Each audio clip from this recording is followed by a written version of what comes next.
Assalamualaikum. Hai semua. Bertemu kita dalam pembelajaran Bahasa Melayu tahun 2. Kita akan belajar unit 12 pada hari ini iaitu amalan baik. Kemahiran pada hari ini ialah kemahiran lisan.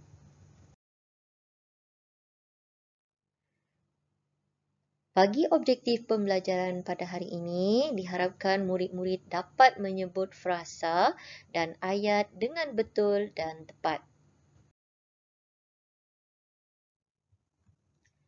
Tajuk pembelajaran kita pada hari ini pula ialah berbudi bahasa budaya kita. Apa guna berkain batik kalau tidak berbaju kasar? Apa guna memandang cantik kalau tidak berbudi bahasa?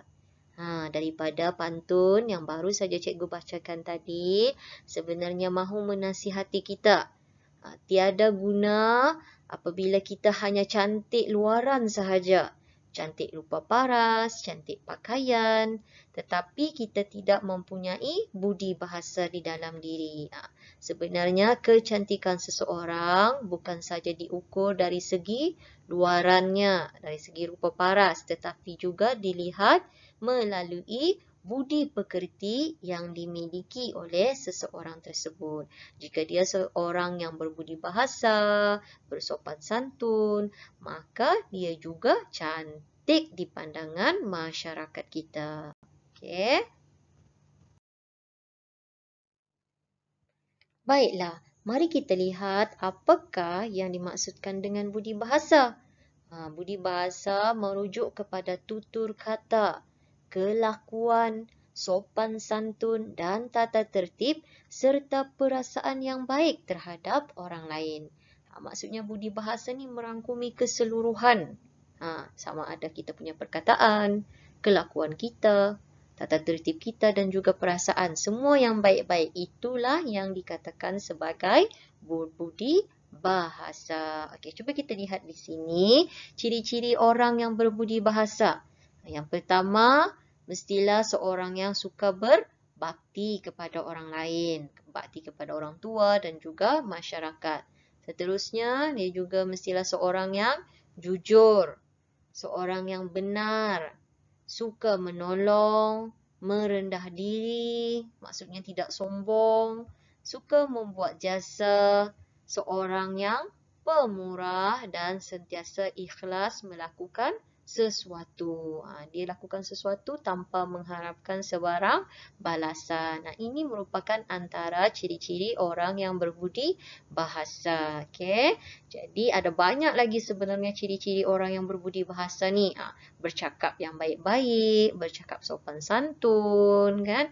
Lemah lembut, menunjukkan perilaku yang baik. Semua itu merujuk kepada berbudi bahasa. Dan cikgu rasa semua murid-murid cikgu pun merupakan seorang anak yang berbudi bahasa.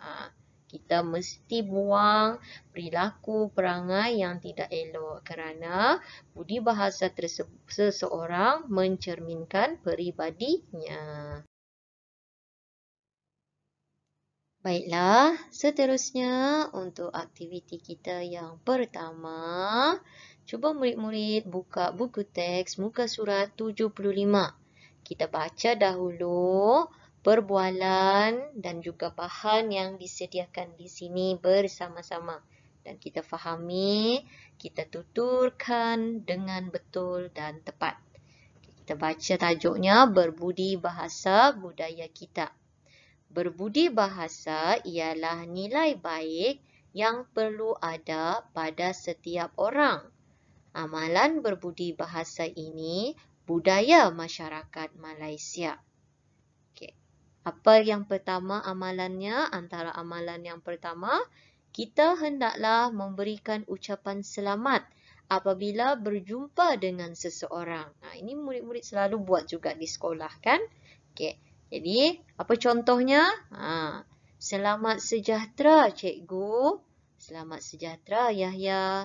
Okey, itu merupakan antara amalan berbudi bahasa, mengucapkan selamat.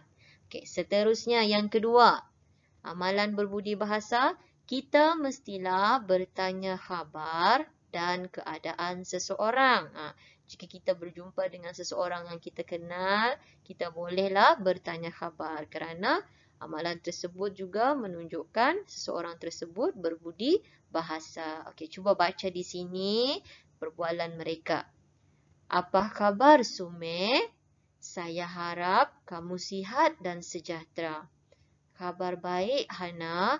Saya harap kamu juga sihat dan sejahtera. Kamu hendak ke mana? Saya hendak ke perpustakaan. Jadi perbualan mereka ini menunjukkan salah satu amalan berbudi bahasa. Okey, yang ketiga, amalan yang boleh kita buat, kita sepatutnya membantu orang tua atau orang yang kurang upaya.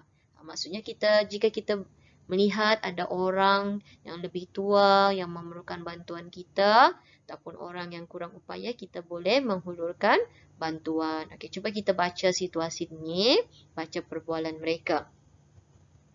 Pravin, marilah kita bantu pakcik ini. Okay. Mereka tolong pakcik tersebut melintas jalan. Okey.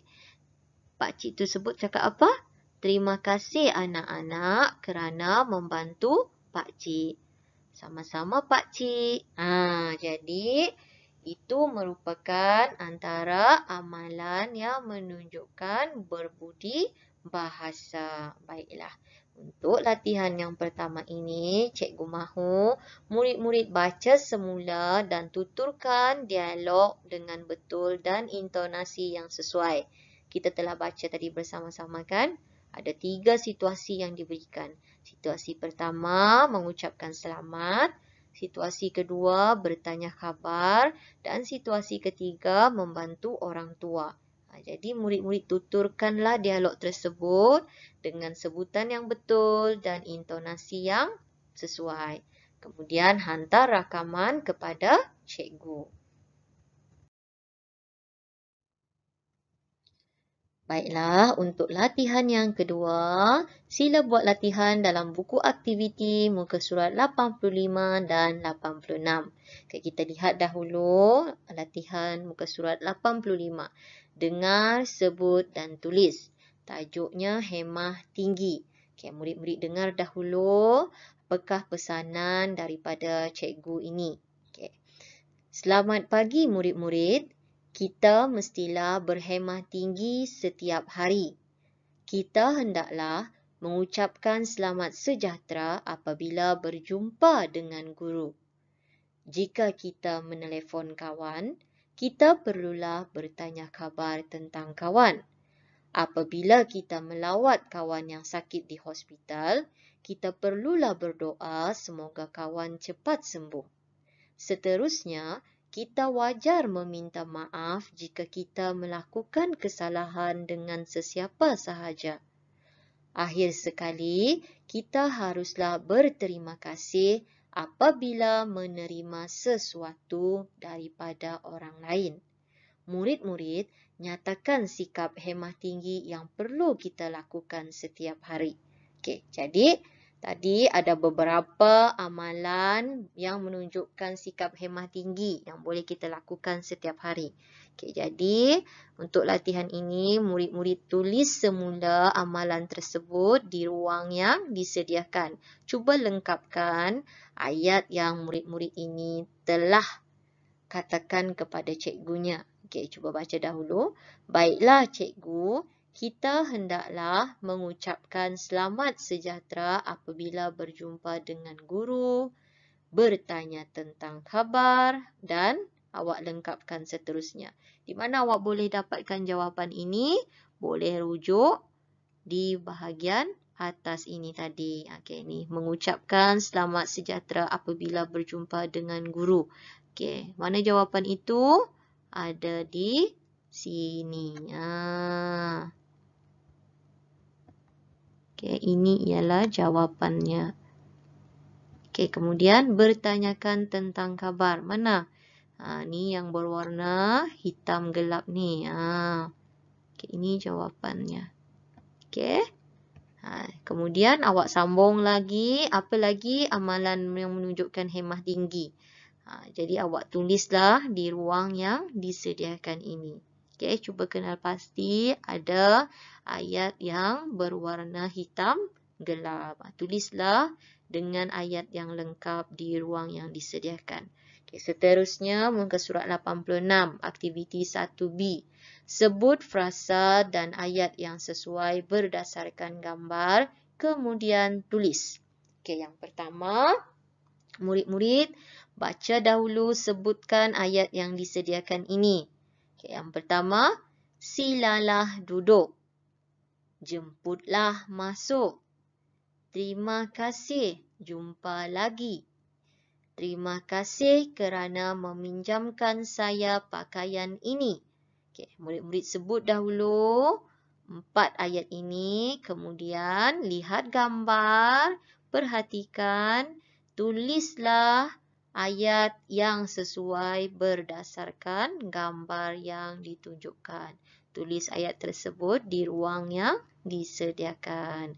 Okay, cikgu harap murid-murid faham dengan penjelasan cikgu. Buat tugasan yang diberikan sendiri, usaha, dan cikgu harap murid-murid jangan lupa hantar kepada cikgu apabila sudah siap nanti. Baiklah, sebelum kita mengakhiri pembelajaran pada hari ini, mari kita baca dahulu pantun yang cikgu paparkan ini bersama-sama. Pulau Pandan jauh ke tengah, Gunung Daik bercabang 3. Hancur badan dikandung tanah, budi yang baik dikenang juga. Yang kurik itu kundi, yang merah itu saga, yang baik itu budi, yang indah itu bahasa.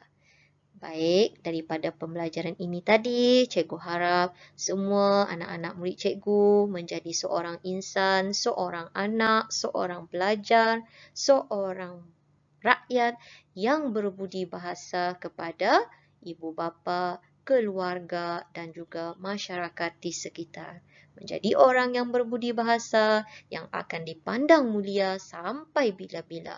Sekian saja pembelajaran kita pada hari ini. Jaga diri, duduk di rumah, kita jaga kita. Jumpa lagi.